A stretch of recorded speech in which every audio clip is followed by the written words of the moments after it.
ॐ गं गणपतये नमः। नमामि शमीशाननिर्वाणरूपम् विभुं व्यापकं ब्रह्मवेदस्वरूपम् निजं निर्गुणं निर्विकल्पं निरीहम् चिदाकाशमाकाशवासं भजेऽहम्। निराकारमोकारमूलं तुरीयम् गिराज्ञानगोतीतमीशं गिरीशम्। करालं महाकालकालं कृपालम् गुणागारसंसारपारं नतोऽहम्। तुषाराद्रिसङ्काशगौरं गभीरम् मनोभूतकोटिप्रभाश्रीशरीरम् स्फुरन्मौलि कल्लोलिनी चारुगङ्गा लसद्भालबालेन्दुकण्ठे भुजङ्गा चलत्कुण्डलं भ्रूसुनेत्रं विशालम् प्रसन्नाननं नीलकण्ठं दयालम्। मृगाधीशचर्माम्बरं मुण्डमालं प्रियं शङ्करं सर्वनाथं भजामि। प्रचण्डं प्रकृष्टं प्रगल्भं परेशम् अखण्डम् अजं भानुकोटि प्रकाशं त्रयः शूलनिर्मूलनं शूलपाणिं भजेऽहं भवानीपतिं भावगम्यं। कलातीतं कल्याणं कल्पान्तकारी सदा सज्जनानन्ददाता पुरारी चिदानन्दसन्दोहमोहापहारी। प्रसीद प्रसीद प्रभो मन्मथारी न यावत् उमानाथपादारविन्दं भजन्तीह लोके परे वानराणां न तावत् सुखं शान्तिसन्तापनाशम्। प्रसीद प्रभो सर्वभूताधिवासम् न जानामि योगं जपं नैव पूजां न तोऽहं सदा सर्वदा शम्भुतुभ्यं। जराजन्मदुःखौघतातप्यमानं प्रभो पाहि आपन्नमामीश शम्भो। रुद्राष्टकमिदं प्रोक्तं विप्रेण हरतोषये ये पठन्ति नरा भक्त्या तेषां शम्भुः प्रसीदति। नमामि शमीशाननिर्वाणरूपम् विभुं व्यापकं ब्रह्मवेदस्वरूपम् निजं निर्गुणं निर्विकल्पं निरीहम् चिदाकाशमाकाशवासं भजेऽहम्।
प्रचण्डं प्रकृष्टं प्रगल्भं परेशम् अखण्डम् अजं भानुकोटि प्रकाशं त्रयः शूलनिर्मूलनं शूलपाणिं भजेऽहं भवानीपतिं भावगम्यं कलातीतं कल्याणं कल्पान्तकारी सदा सज्जनानन्ददाता पुरारी चिदानन्दसन्दोहमोहापहारी प्रसीद प्रसीद प्रभो मन्मथारी न यावत् उमानाथपादारविन्दं भजन्तीह लोके परिवानराणां न तावत् सुखं शान्तिसन्तापनाशं प्रसीद प्रभो सर्वभूताधिवासम् न जानामि योगं जपं नैव पूजां न तोऽहं सदा सर्वदा शम्भुतुभ्यं जराजन्म दुःखौघतातप्यमानं प्रभो पाहि आपन्नमामीश शम्भो रुद्राष्टकमिदं प्रोक्तं विप्रेण हरतोषये ये पठन्ति नरा भक्त्या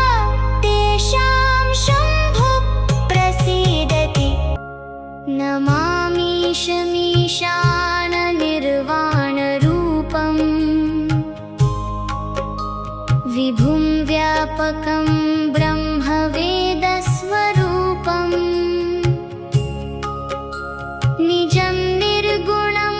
निर्विकल्पं निरीहम्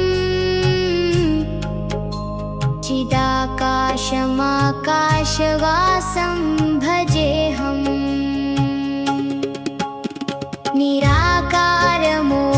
निराकारमोकारमूलं तुरीयम्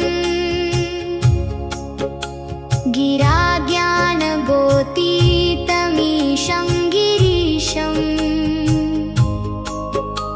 करालं महाकालकालं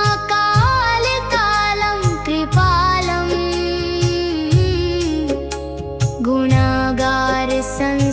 गुणागारसंसारपारं नतोऽहम् तुषाराद्रिसङ्काशगौरं गभीरं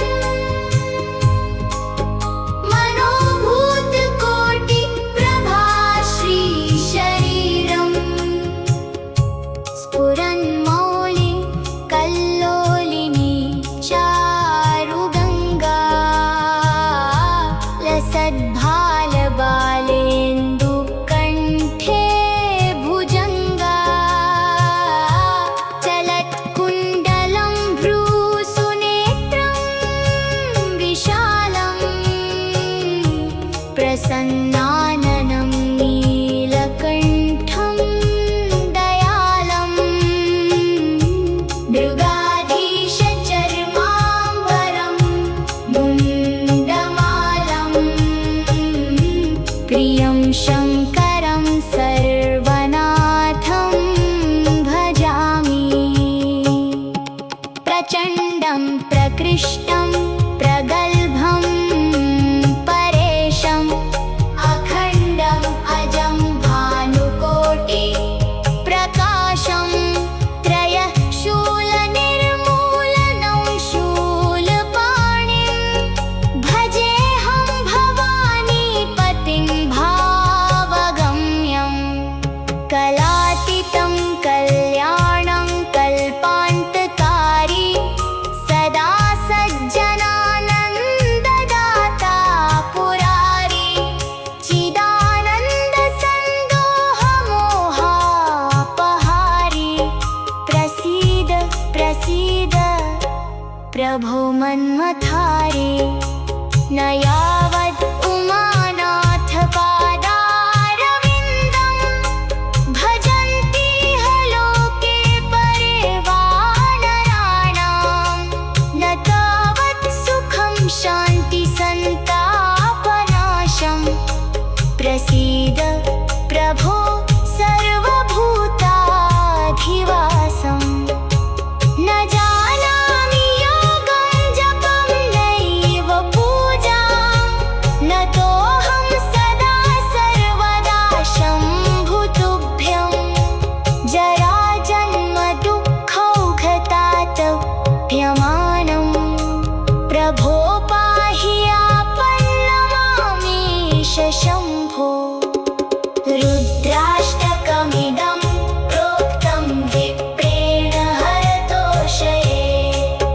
ये पठन्ति नरा भक्त्या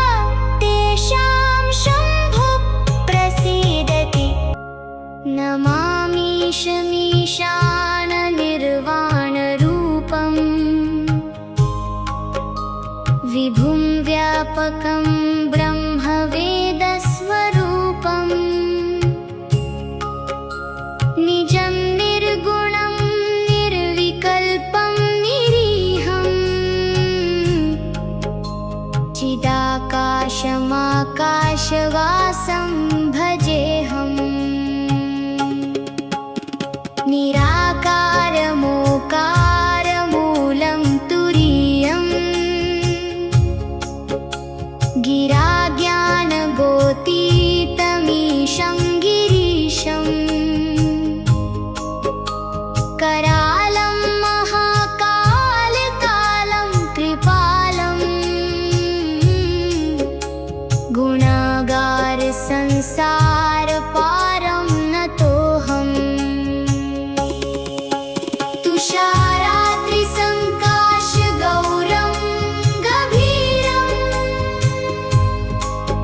मनोभूतकोटिप्रभाश्रीशरीरम् स्फुरन्मौलि कल्लोलिनी चारुगङ्गा लसद्भालबालेन्दुकण्ठे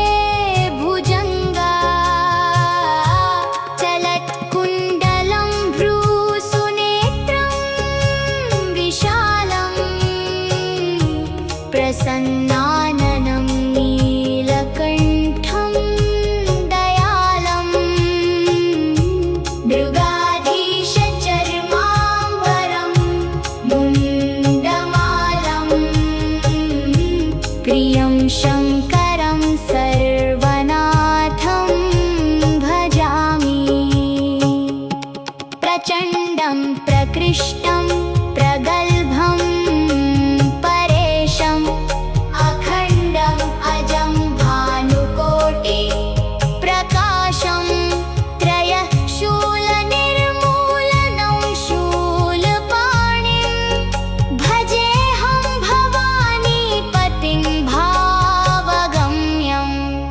कलातीतं कल्याणं कल्पान्तकारी सदा सज्जनानन्ददाता पुरारी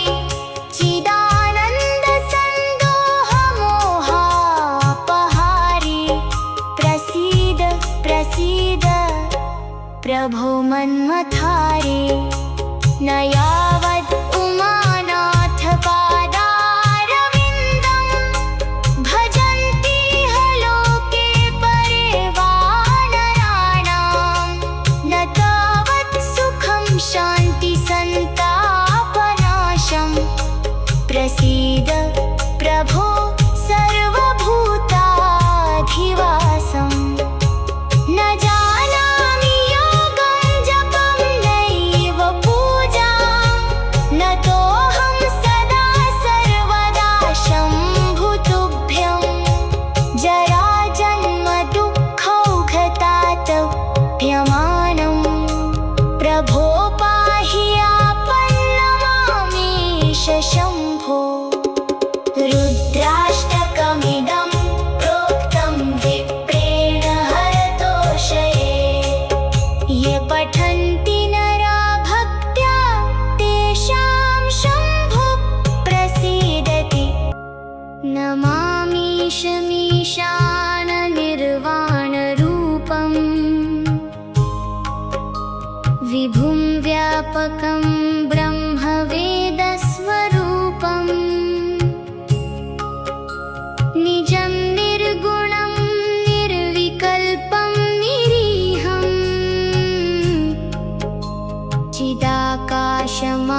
मृगाधीश चर्माम्बरं मुण्डमालं प्रियं शङ्करं सर्वनाथं भजामि प्रचण्डं प्रकृष्टं प्रगल्भं परेशम् अखण्डम् अजं भानुकोटि प्रकाशं त्रयः शूलनिर्मूलनं शूलपाणिं भजेऽहं भवानीपतिं भावगम्यं कलातीतं कल्याणं कल्पान्तकारी सदा सज्जनानन्ददाता पुरारी चिदानन्दसन्दोहमोहापहारी प्रसीद प्रसीद प्रभो मन्मथारी न यावद् उमानाथ पादारविन्दं भजन्तीह लोके परिवानराणां न तावत् सुखं शान्तिसन्तापनाशं प्रसीद प्रभो सर्वभूताधिवासं न जानामि योगं जपं नैव पूजां नतोऽहं सदा सर्वदा शम्भुतुभ्यं जराजन्मदुःखौघतातप्यमानं प्रभो पाहि आपन्नमामीश शम्भो रुद्राष्टकमिदं प्रोक्तं विप्रेण हरतोषये ये पठन्ति नरा भक्त्या तेषां शम्भुः प्रसीदति नमामीशमीशाननिर्वाणरूपं विभुं व्यापकं ब्रह्मवेदस्वरूपम् निजं निर्गुणं निर्विकल्पं निरीहं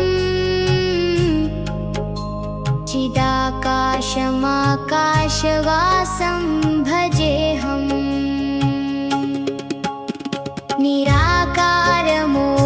निराकारमोकारमूलं तुरीयं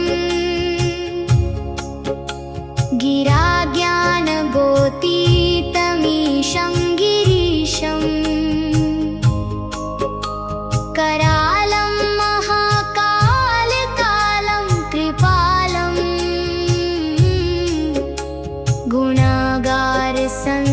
गुणागारसंसारपारं नतोऽहम् तुषाराद्रिसङ्काशगौरं गभीरं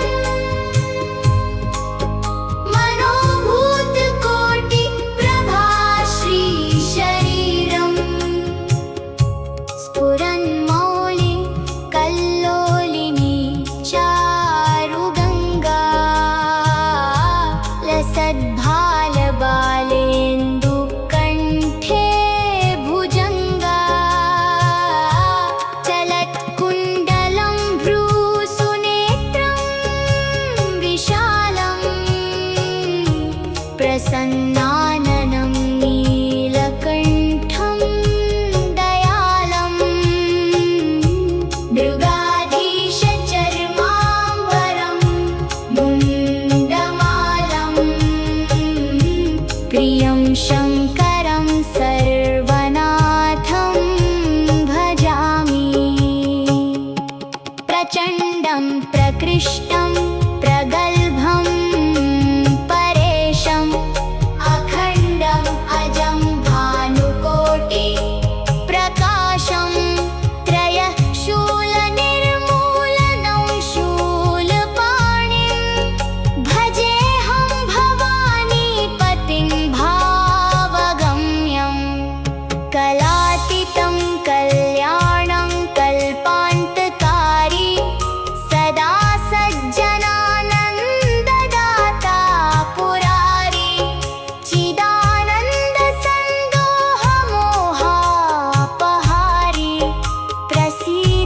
प्रसीद प्रभो मन्मथारे न यावत् उमानाथ पादारविन्दं भजन्ति ह लोके परे वानराणां न तावत् सुखं शान्ति सन्तापनाशं प्रसीद प्रभो सर्वभूताधिवासम् न जानामि योगं जपं नैव पूजां न तोऽहं सदा सर्वदा शम्भुतुभ्यं जराजन्म दुःखौघतातप्यमानं प्रभो पाहि आपन्नमामीश शम्भो रुद्राष्टकमिदं प्रोक्तं विप्रेण हरतोषये ये पठन्ति नरा भक्त्या तेषां शम्भुः प्रसीदति नमामीशमीशाननिर्वाणरूपं विभुं व्यापकं ब्रह्मवेदस्वरूपम् निजं निर्गुणं निर्विकल्पं निरीहम्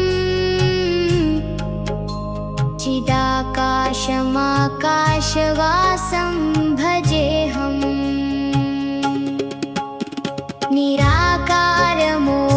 निराकारमोकारमूलं तुरीयम्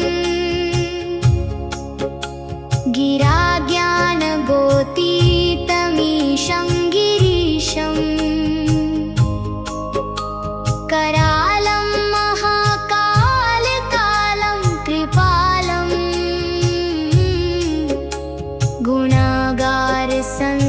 गुणागारसंसारपारं नतोऽहम् तुषाराद्रिसङ्काशगौरं गभीरं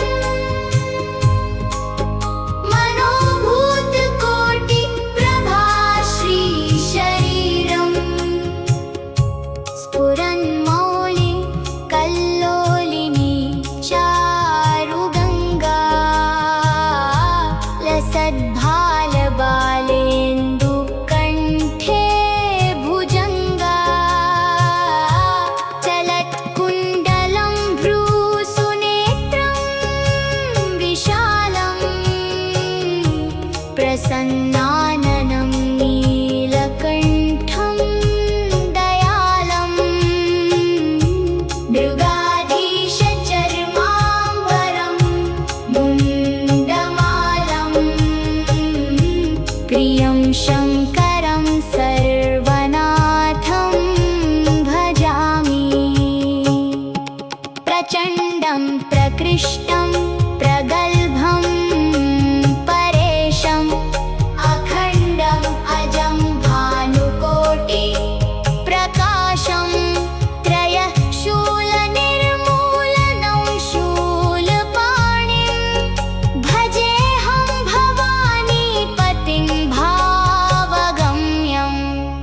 कलातीतं कल्याणं कल्पान्तकारी सदा सज्जनानन्ददाता पुरारी चिदानन्दसन्दोहमोहापहारी प्रसीद प्रसीद प्रभो मन्मथारे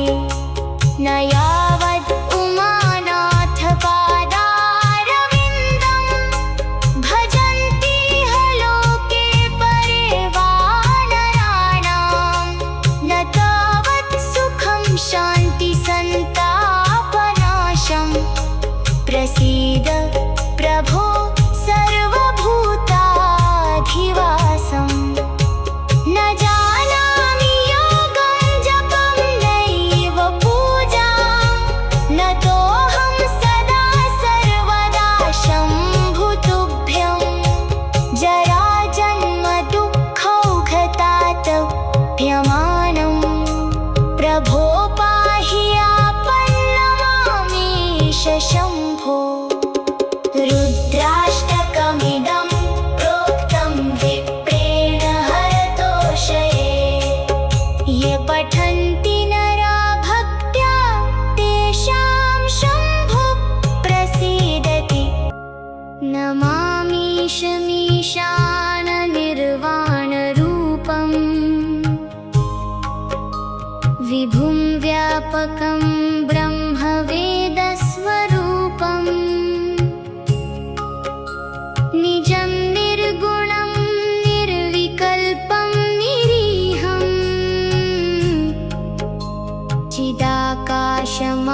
स्फुरन्मौलि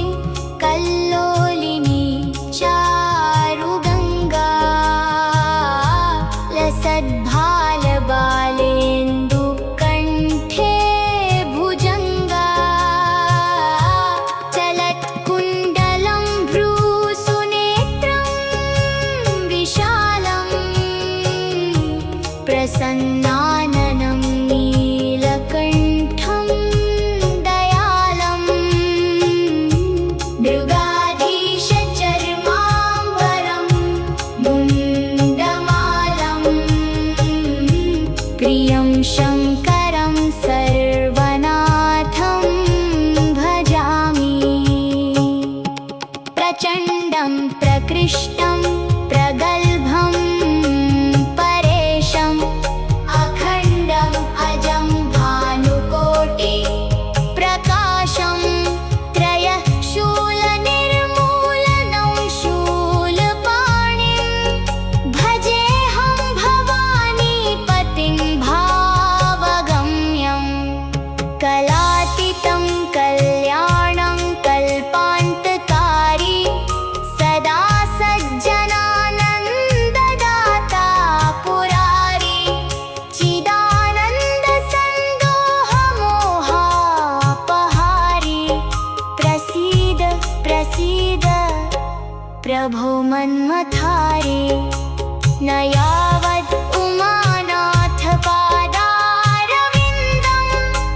भजन्तीह लोके परे वानराणां न तावत् सुखं शान्तिसन्तापनाशं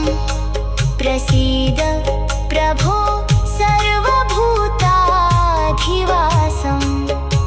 न जानामि योगं जपं नैव पूजां न तोऽहं सदा सर्वदा शम्भुतुभ्यं जराजन्मदुःखौघतातप्यमानं प्रभो पाहि आपन्नमामीश शम्भो रुद्राष्टकमिदं प्रोक्तं विप्रेण हरतोषये ये पठन्ति नरा भक्त्या तेषां शम्भुः प्रसीदति नमामीशमीशाननिर्वाणरूपम् विभुं व्यापकं ब्रह्मवेदस्वरूपम् निजं निर्गुणं निर्विकल्पं निरीहं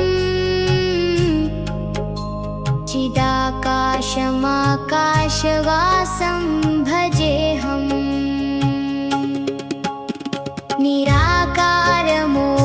निराकारमोकारमूलं तुरीयम्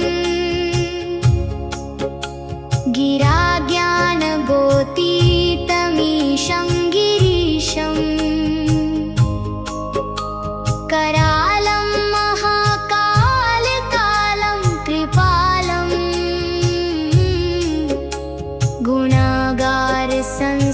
गुणागारसंसारपारं नतोऽहम्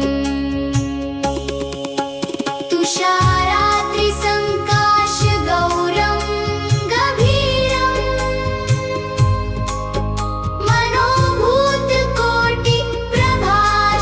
मनोभूतकोटिप्रभाश्रीशरीरं स्फुरन्मौलि कल्लोलिनी चारुगङ्गा लसद्भालबालेन्दुकण्ठे भुजङ्गा चलत्कुण्डलं भ्रूसुनेत्रं विशालं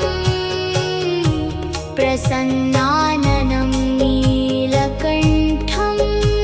दयालं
प्रभो मन्मथारे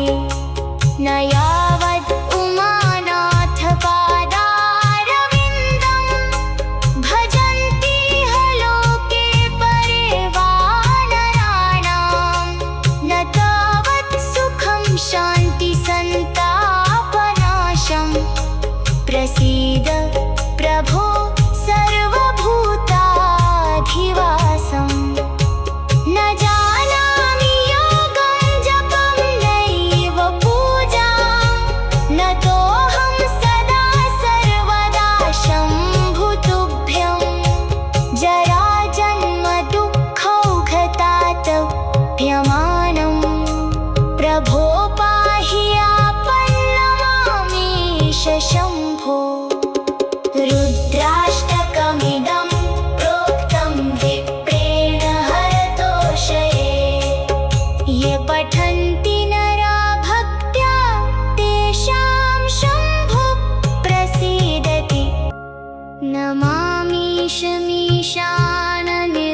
नमामीशमीशाननिर्वाणरूपम् विभुं व्यापकं ब्रह्मवेदस्वरूपम् निजं निर्गुणं निर्विकल्पं निरीहम्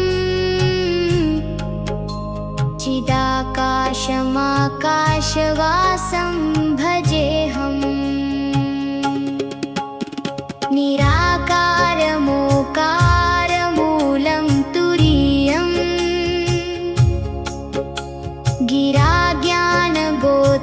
गिराज्ञानगोतीतमीशं गिरीशम् करालं महाकालकालं कृपालं गुणागार संसारपारं नतोऽहम् तुषाराद्रिसङ्काशगौरं गभीरं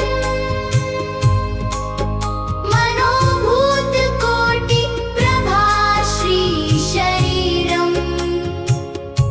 स्फुरन्मौलि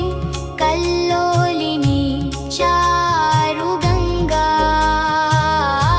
लसद्भालबालेन्दुकण्ठे भुजङ्गा चलत्कुण्डलं भ्रूसुनेत्रं विशालं प्रसन्नाननं नीलकण्ठं दयालं मृगाधीशचर्माम्बरं मुण्डमालं प्रियं शङ्करं सर्वनाथं भजामि प्रचण्डं प्रकृष्टं प्रगल्भं परेशम् अखण्डम् अजं भानुकोटि प्रकाशं त्रयः शूलनिर्मूलनं शूलपाणिं भजेऽहं भवानीपतिं भावगम्यं कलातीतं कल्याणं कल्पान्तकारी सदा सज्जनानन्ददाता पुरारी चिदानन्दसन्दोहमोहापहारी प्रसीद प्रसीद प्रभो मन्मथारे न यावत् उमानाथ पादारविन्दं भजन्ति लोके परे वानराणां न तावत् सुखं शान्ति सन्तापनाशं प्रसीद प्रभो सर्वभूताधिवासम् न जानामि योगं जपं नैव पूजां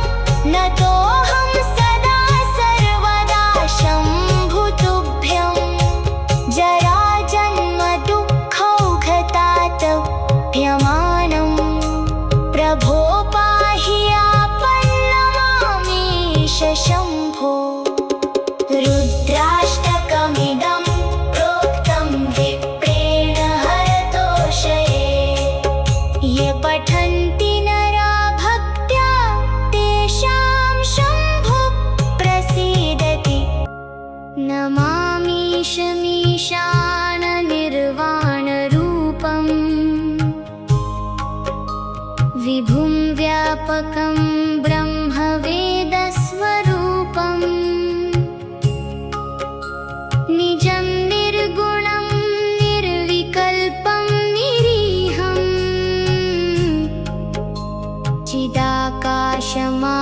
चिदाकाशमाकाशवासं भजेऽहम्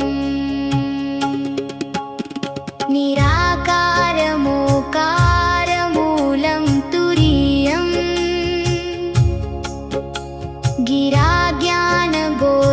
गिराज्ञानगोतीतमीशं गिरीशम् करालं महाकालकालं कृपालम्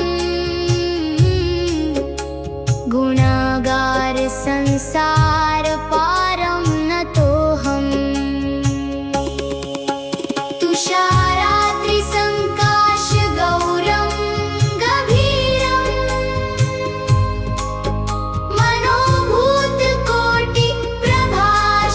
मनोभूतकोटिप्रभाश्रीशरीरम् स्फुरन्मौलि कल्लोलिनी चारुगङ्गा लसद्भालबालेन्दुकण्ठे भुजङ्गा चलत्कुण्डलं भ्रूसुनेत्रं विशालम् प्रसन्नाननं नीलकण्ठं दयालम् मृगाधीशचर्माम्बरं मुण्डमालं प्रियं शङ्करं सर्वनाथं भजामि प्रचण्डं प्रकृष्टं प्रगल्भं परेशम् अखण्डम् अजं भानुकोटि प्रकाशं त्रयः शूलनिर्मूलनं शूलपाणिं भजेऽहं भवानीपतिं भावगम्यम् कलातीतं कल्याणं कल्पान्तकारी सदा सज्जनानन्ददाता पुरारी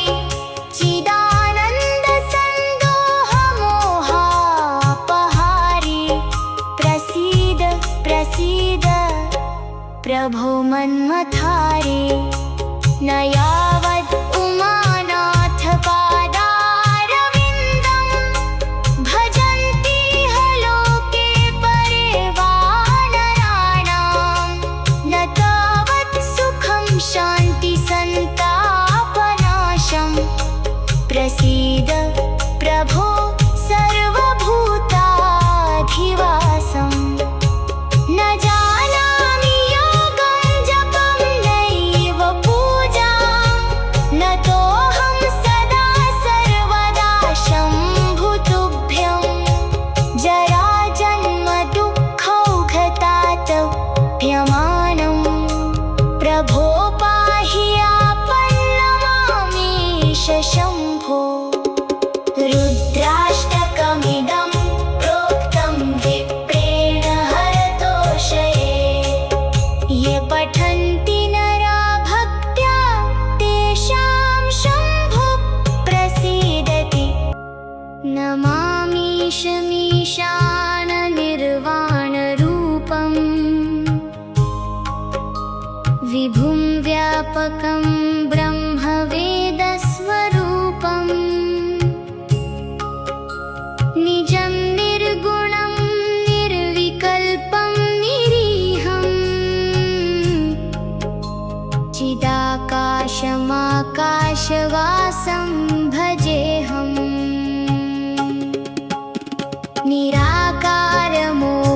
निराकारमोकारमूलं तुरीयम्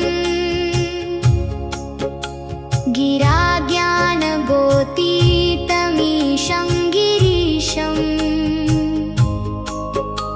करालं महाकालकालं कृपालम्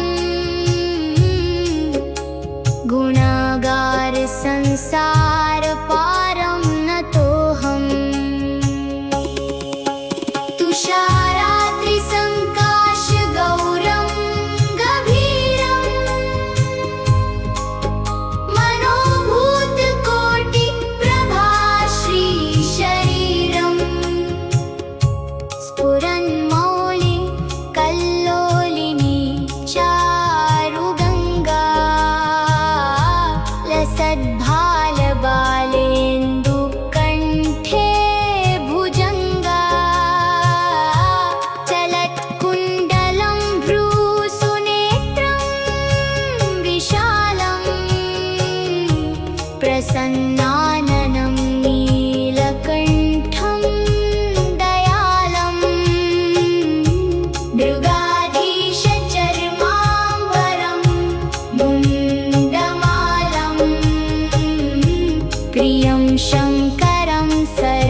प्रकृष्टं प्रगल्भं परेशम् अखण्डम् अजं भानुकोटि प्रकाशं त्रयः शूलनिर्मूलनं शूलपाणिं भजेऽहं भवानीपतिं भावगम्यं कलातीतं कल्याणं कल्पान्तकारी सदा सज्जनानन्ददाता पुरारी चिदानन्दसन्दोहमोहापहारी प्रसीद प्रसीद प्रभो मन्मथारी न यावद् उमानाथ पादारविन्दं भजन्तीह लोके परे वानराणां न तावत् सुखं शान्तिसन्तापनाशं प्रसीद प्रभो सर्वभूताधिवासम् न जानामि योगं जपं नैव पूजां न तोऽहं सदा सर्वदा शम्भुतुभ्यं जराजन्म दुःखौघतातप्यमानं प्रभो पाहि आपन्नमामीश शम्भो रुद्राष्टकमिदं प्रोक्तं विप्रेण हरतोषये ये पठन्ति नरा भक्त्या तेषां शम्भुः प्रसीदति नमामीशमीशाननिर्वाणरूपम् विभुं व्यापकं ब्रह्मवेदस्वरूपम् निजं निर्गुणं निर्विकल्पं निरीहम्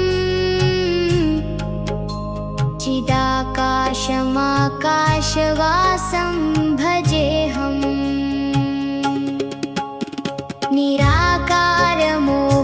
निराकारमोकारमूलं तुरीयम्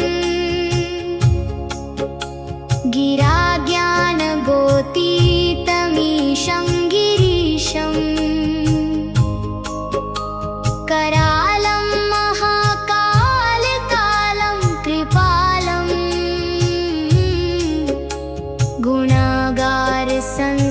गुणागारसंसारपारं नतोऽहम् तुषाराद्रिसङ्काशगौरं गभीरं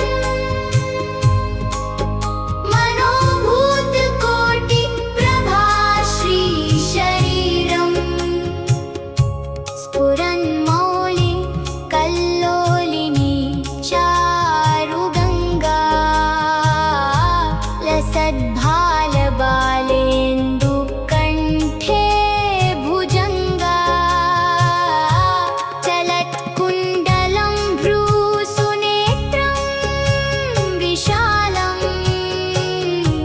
प्रसन्नाननं नीलकण्ठं दयालम् मृगाधीशचर्माम्बरं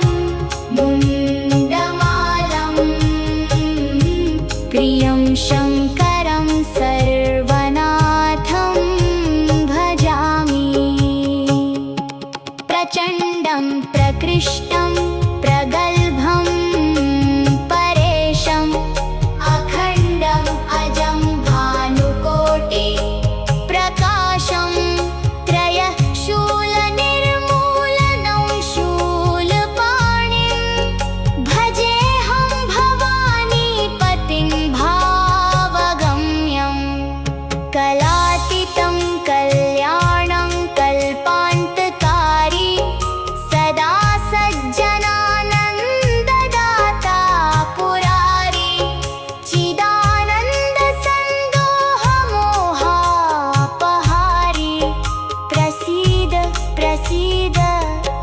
प्रभो मन्मथारी न यावद् उमानाथ पादारविन्दं भजन्तीह लोके परे वानराणां न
निराकारमोकारमूलं तुरीयम्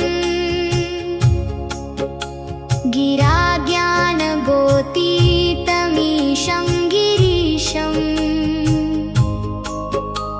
करालं महाकालकालं कृपालं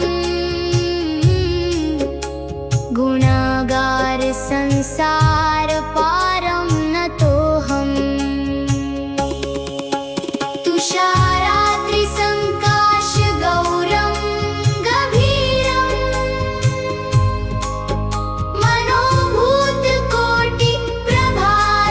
मनोभूतकोटिप्रभाश्रीशरीरम् स्फुरन्मौलि कल्लोलिनी चारुगङ्गा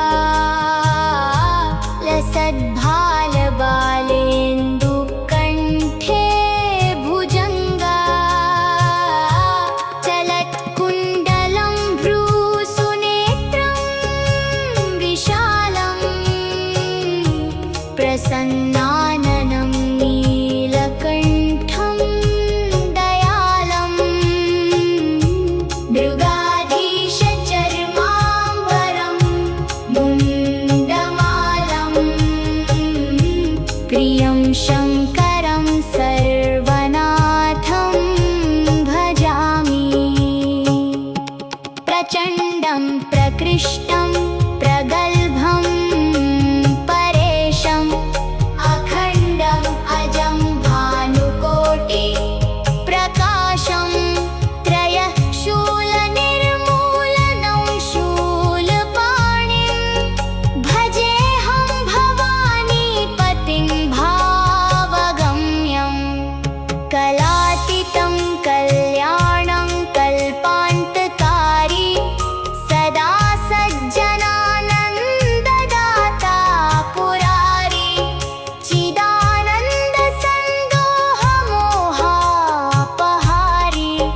प्रसीद प्रसीद प्रभो मन्मथारी न यावत् उमानाथपादारविन्दं भजन्तीह लोके परिवानराणां न तावत् सुखं शान्तिसन्तापनाशं प्रसीद प्रभो सर्वभूताधिवासम् न जानामि योगं जपं नैव पूजां न तोऽहं सदा सर्वदा शम्भुतुभ्यं जराजन्मदुःखौघतातप्यमानं प्रभो पाहि आपन्नमामीश शम्भो रुद्राष्टकमिदं प्रोक्तं विप्रेण हरतोषये ये पठन्ति नरा भक्त्या तेषां शम्भुः प्रसीदति नमामीशमीशाननिर्वाणरूपम् विभुं व्यापकं ब्रह्मवेदस्वरूपम् निजं निर्गुणं निर्विकल्पं निरीहं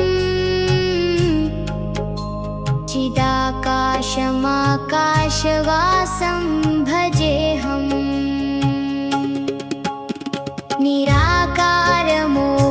निराकारमोकारमूलं तुरीयम्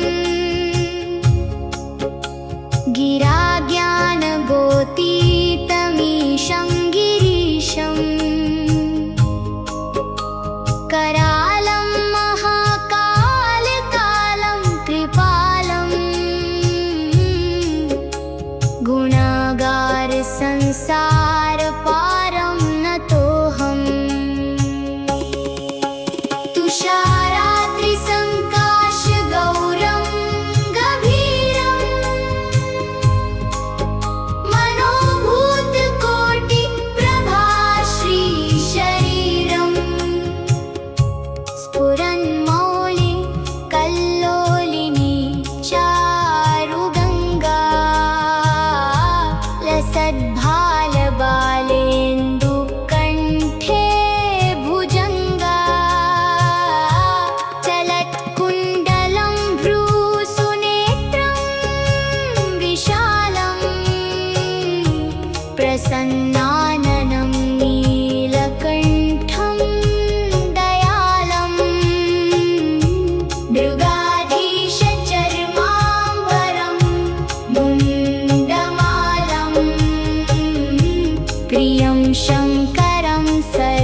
कलातीतं कल्याणं कल्पान्तकारी सदा सज्जनानन्ददाता पुरारी चिदानन्दसन्दोहमोहापहारी प्रसीद प्रसीद प्रभो मन्मथारी न यावत् उमानाथ पादारविन्दं भजन्ति लोके परिवानराणां न तावत् सुखं शान्ति सन्तापनाशं प्रसीद प्रभो सर्वभूताधिवासम् न जानामि योगं जपं नैव पूजां न तोऽहं सदा सर्वदा शम्भुतुभ्यं जराजन्मदुःखौघतातप्यमानं प्रभो पाहि आपन्नमामीश शम्भो रुद्राष्टकमिदं प्रोक्तं विप्रेण हरतोषये ये पठन्ति नरा भक्त्या तेषां शम्भुः प्रसीदति नमामीशमीशाननिर्वाणरूपं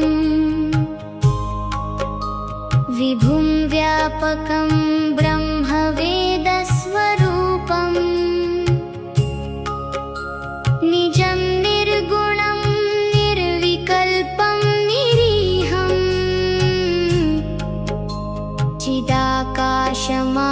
चिदाकाशमाकाशवासं भजेऽहम्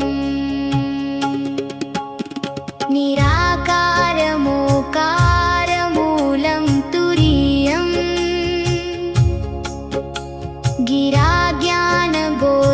गिराज्ञानगोतीतमीशं गिरीशम् करालं महाकालकालं कृपालं गुणागार संसारपारं नतोऽहम्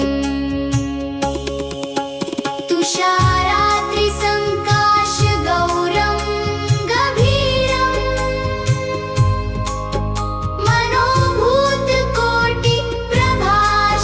मनोभूतकोटिप्रभाश्रीशरीरम्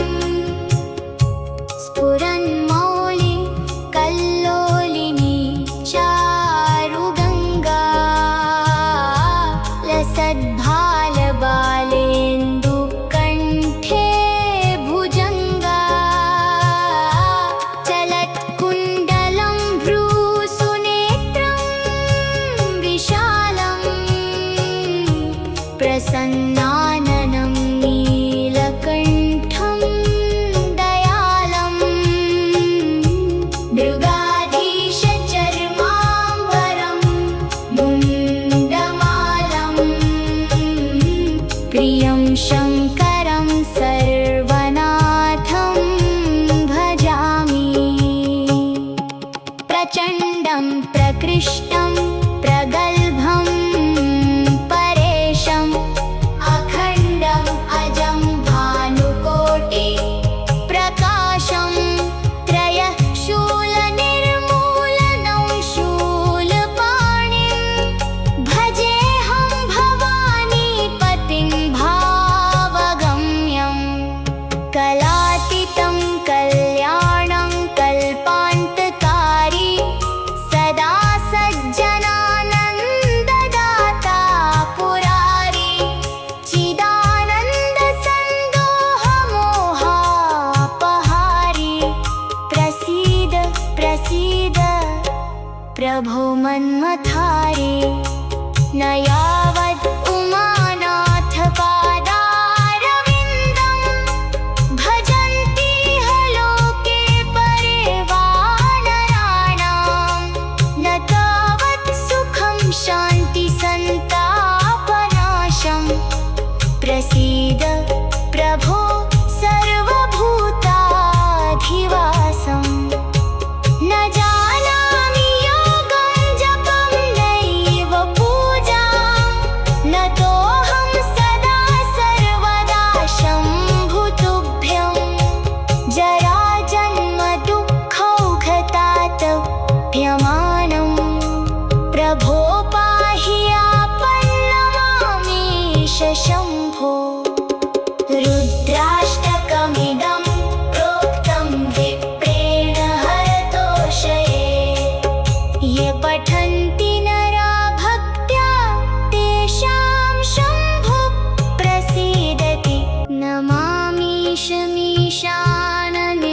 निर्वाणरूपम् विभुं व्यापकं ब्रह्मवेदस्वरूपम्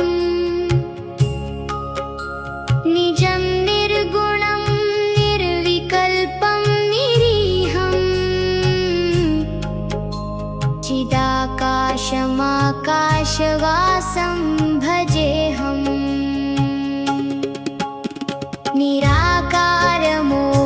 निराकारमोकारमूलं तुरीयम्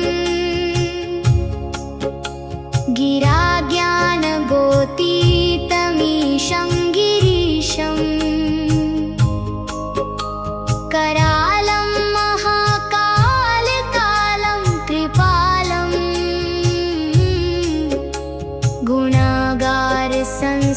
गुणागारसंसारपारं नतोऽहम्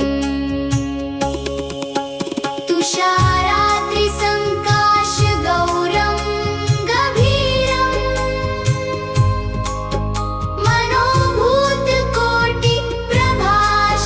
मनोभूतकोटिप्रभाश्रीशरीरम् स्फुरन्मौलि कल्लोलिनी चारुगङ्गा लसद्भालबालेन्दुकण्ठे भुजङ्गा चलत्कुण्डलं भ्रूसुनेत्रं विशालम् प्रसन्नाननं नीलकण्ठं दयालम् मृगाधीशचर्माम्बरं मुण्डमालं प्रियं शङ्करं सर्वनाथं भजामि प्रचण्डं प्रकृष्टं प्रगल्भं परेशम् अखण्डम् अजं भानुकोटि प्रकाशं त्रयः शूलनिर्मूलनं शूलपाणिं भजेऽहं भवानीपतिं भावगम्यम् कलातीतं कल्याणं कल्पान्तकारी सदा सज्जनानन्ददाता पुरारी चिदानन्दसन्दोहमोहापहारी प्रसीद प्रसीद प्रभो मन्मथारी न यावत् उमानाथपादारविन्दं भजन्तीह लोके परिवानराणां न तावत् सुखं शान्तिसन्तापनाशम् प्रसीद प्रभो सर्वभूताधिवासम् न जानामि योगं जपं नैव पूजां नतोऽहं सदा सर्वदा शम्भुतुभ्यं जराजन्मदुःखौघतातप्यमानं प्रभो पाहि आपन्नमामीश शम्भो रुद्राष्टकमिदं प्रोक्तं विप्रेण हरतोषये ये पठन्ति